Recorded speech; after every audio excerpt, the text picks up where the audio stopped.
Hello, hello. Happy Monday, everybody. I am losing my voice, have a chest cold, so I'm really hoping my voice holds out for this training. Welcome to the 12 Days of Christmas Challenge. Super excited to do this challenge for you guys. I've been working hard on it. I have so many fun things in store this week. I hope you all saw your first challenge this morning, which was a gratitude challenge. And you might be looking at it being like, a gratitude challenge? How is this going to help me with my health? But your mindset is everything. We're going to be talking about a mindset shift today that you need to make in order to reach your goals. And we're going to be talking about a little science behind it because I love me some science. And I'm really excited about it. So jumping into today's training, which is going to be all about the mindset shift. Actually, before I go into that, I want to make sure that y'all understand how the challenge is going to work. So 12 days of challenges. Today's challenge, every challenge will be posted in the morning. There's a graphic with the challenge, instructions typed out, and then there is a little bonus graphic that you will have, which you can put a check mark in as you complete the challenges each day.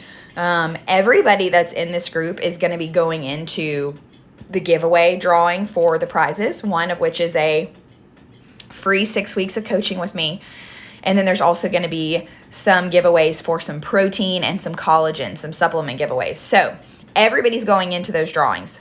But if you do certain things, you will get multiple entrances into the giveaways. So if you tag me on social media in the little graphic that I'm going to post each day with the check mark saying you did the challenge for the day, you'll get an extra entry into the giveaway. So I'm going to post those every day too as well.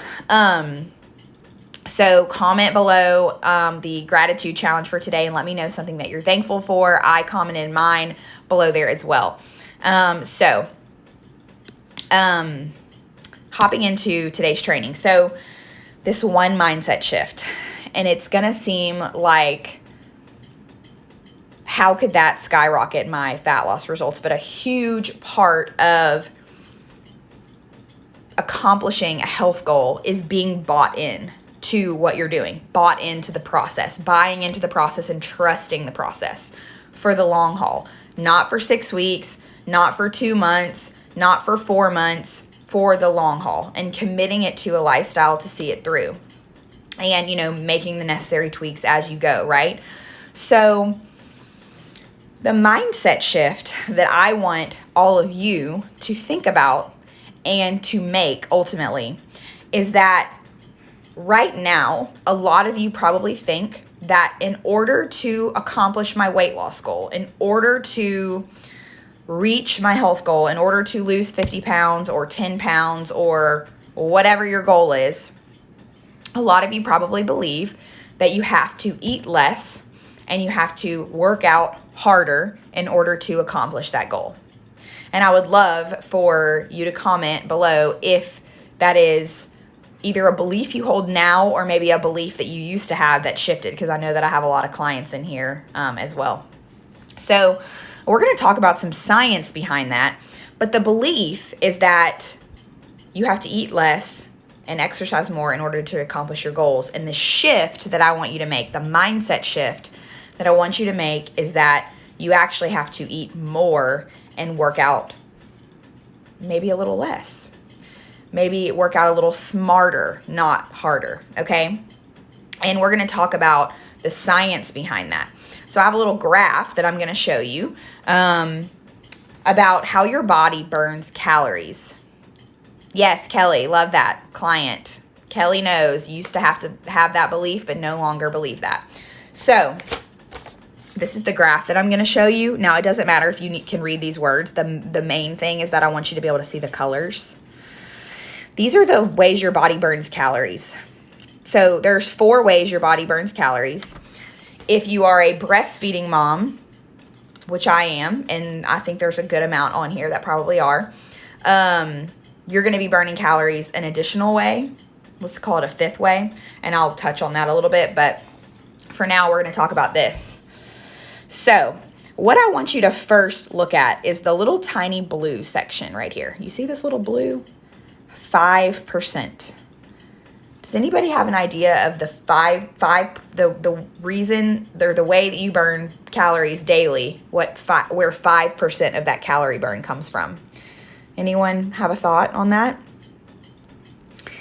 It's exercise. Only 5% of your body's total daily caloric burn on average comes from exercise. And what we are taught to believe, or what diet culture tells us to believe, is that you got to burn as many calories as possible doing exercise because that is going to ultimately help me lose weight. But really, on average, the calories you burn during exercise daily is only 5%. This little tiny blue sliver is exercise, okay? You want to know where you burn more calories?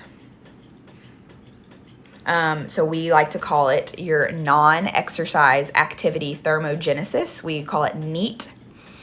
15% of your body's daily caloric burn happens with NEAT.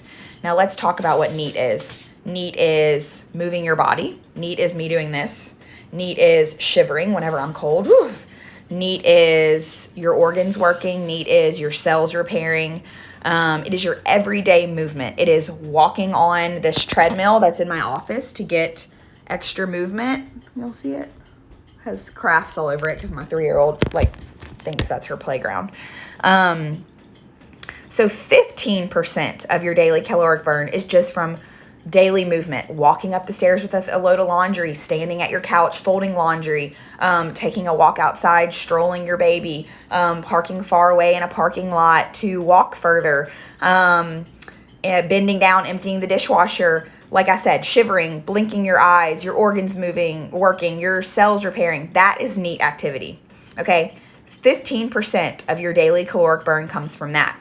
Only 5% comes from actual exercise.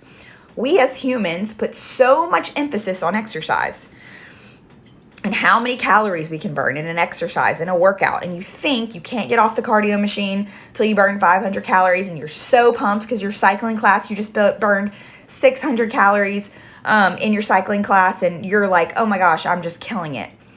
Okay, we're gonna keep going. I want you to hold on to those thoughts, okay? Hold on to those. 5% comes from exercise, 15% comes from non-exercise movement, like walking, like just living your life.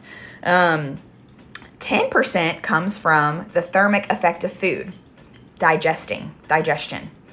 You are burning more calories in a day digesting food than you are exercising. Isn't that interesting? For those of us that exercise, right? So thermic effect of food, certain foods take more energy to digest than others. When I say more energy, takes more calories. So you actually are burning calories digesting food, and some foods take more calories to burn.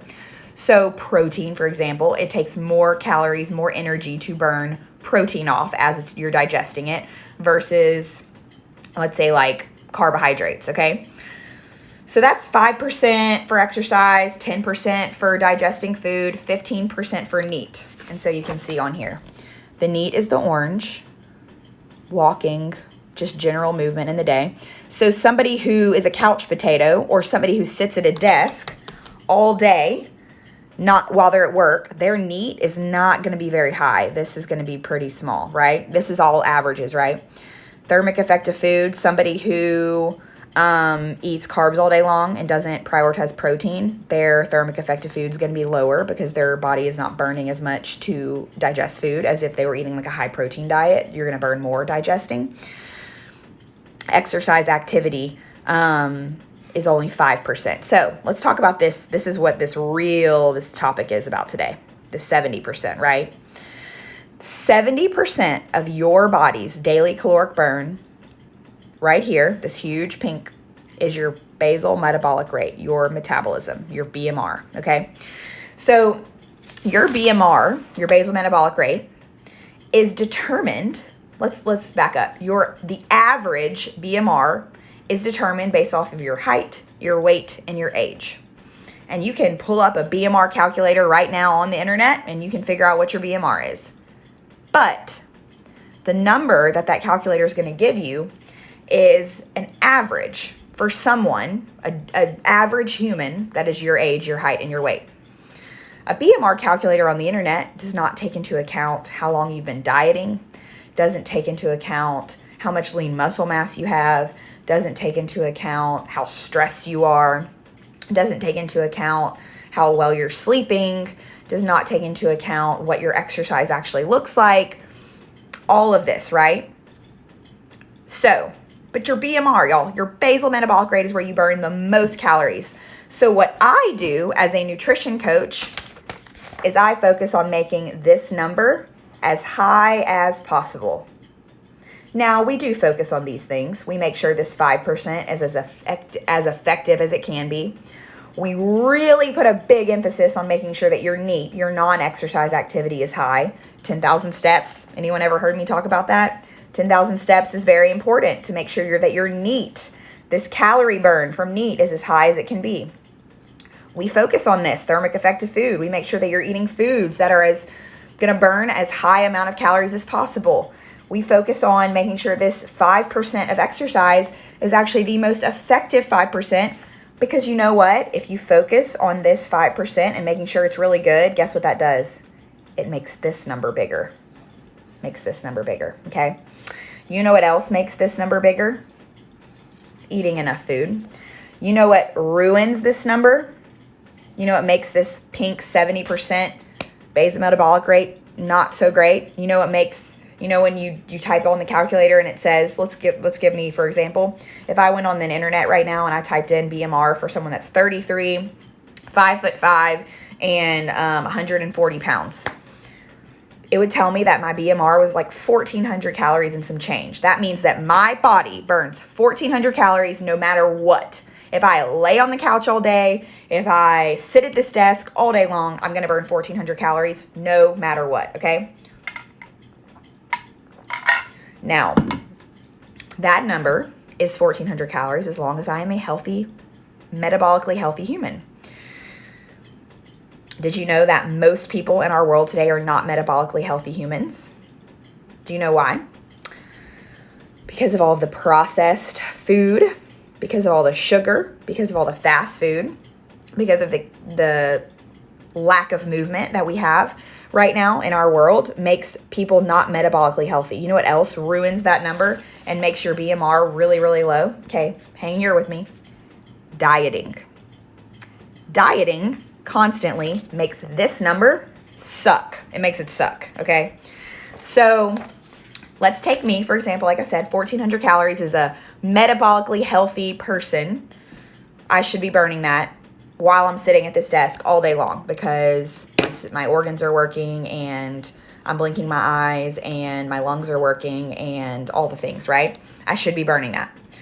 But let's say that for the last 10 years of my life, I have been yo-yo dieting for the last 10 years. Let's just, hypothetically speaking, for the last 10 years, I've been yo-yo dieting. I've been doing low carb.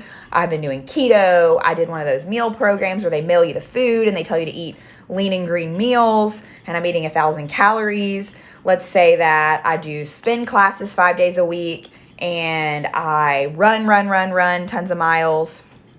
That person doesn't burn 1,400 calories a day as a BMR. That person might only burn 1,100. So I'm sacrificing my metabolism for these diets. Now, this is like, could be mind-blowing to some of you because you're like, wait, dieting makes my metabolism slow. So like, how am I ever supposed to lose weight? Well, you're supposed to focus on doing things to boost your metabolism. And that is what I coach. That is what I teach people, how to have a healthy, effective metabolism, okay? We do that through making sure you're eating enough. So if you have been on a low-calorie diet for a really long time, if you are constantly eating small meals because you think eating less is going to help you lose weight, is that working for you? Are you losing weight? Are you keeping the weight off? That is also why you gain weight after you finish a diet. because the diet you did doesn't teach you how to stop doing it and keep the results, right? So if you are healthy, metabolically healthy, like me, burning 1,400 calories, no matter what you do, and then you diet forever and ever, and this number all of a sudden is 1,100, you're all of a sudden burning less in a day sitting at this desk doing nothing, but you stop the diet, your metabolism doesn't all of a sudden rebound. It stays where it was, suffering. It stays suffering. So you have the suffering metabolism now from constantly, chronically dieting. You don't know what's your exit strategy to get the metabolism back up? How do you keep the weight off? How do you maintain the weight loss in a healthy way? How do you not gain all the weight back that you just lost, right?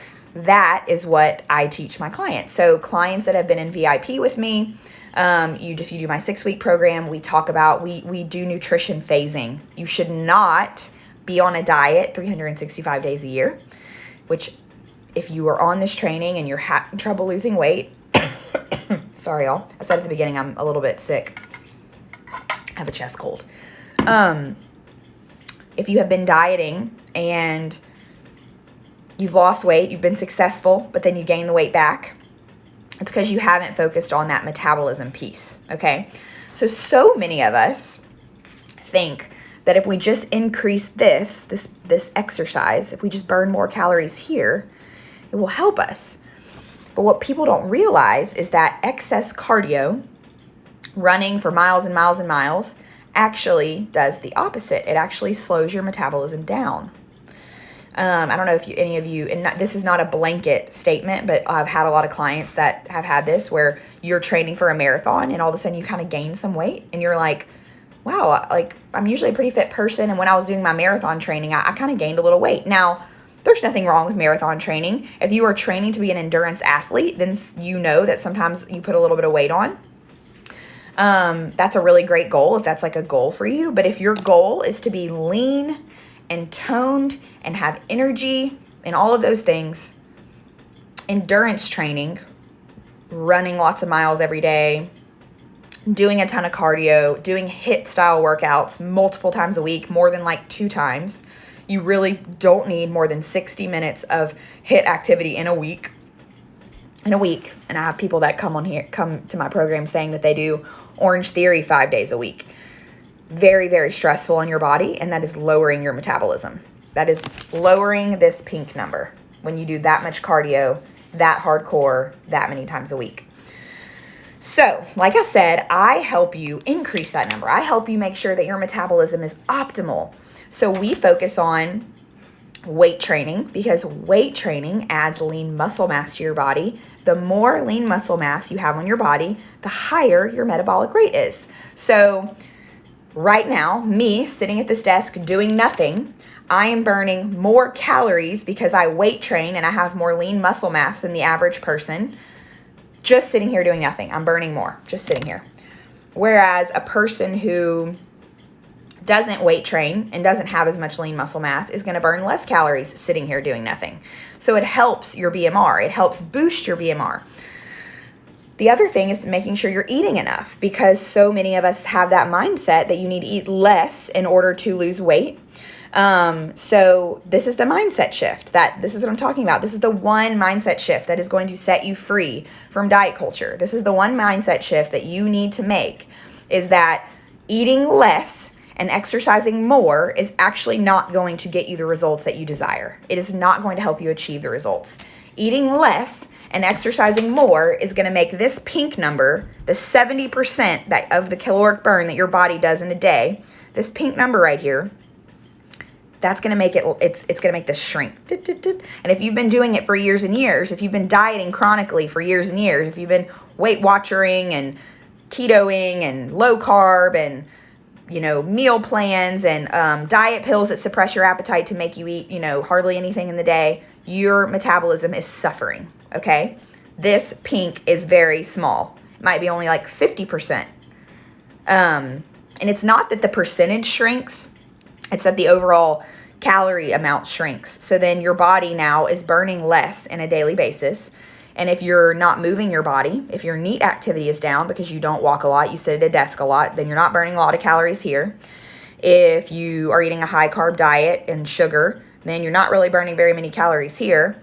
And then if your exercise activity is all cardio, or maybe you don't even exercise, then you can see altogether why it is so hard for you to lose weight. So through nutrition coaching, through my 6-week program, we start learning about all these ways to increase metabolic rate, how to make sure that 5% is as effective as possible. We learn how to make sure that our NEAT activity is as high as possible.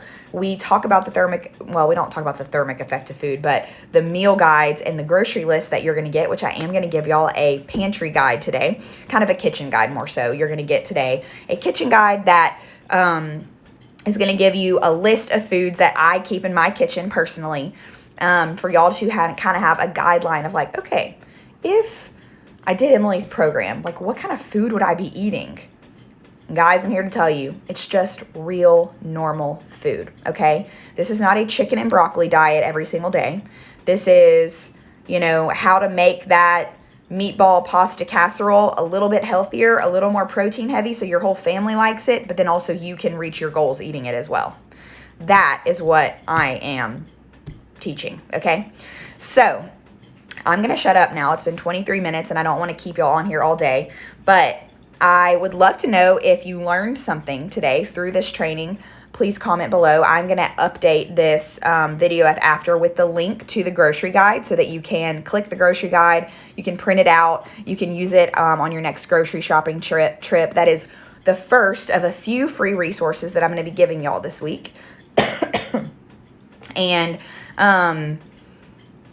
I'm really excited to keep going with these challenges. Tomorrow's challenge is going to be a really great one too. I'm going to have a little mini training tomorrow to go with that training. I will not have a training Wednesday. Thursday is going to be the awesome sleep training. I have a certified sleep consultant who is a sleep consultant for adults coming to talk about how to lower stress, how to lower cortisol, which is the stress hormone, in order to increase your sleep, because overall, increasing sleep and taking some of that stress off your body is going to help you reach those health goals.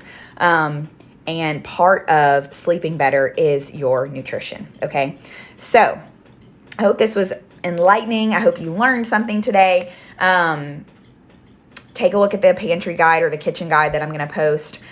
Make sure you go do the challenge. Make sure you comment underneath the challenge, or respond back to me with something you're thankful for. Tag me on Instagram. And then we are going to be rocking and rolling through this week. And I'm so excited to keep going with all these challenges. Bye, guys.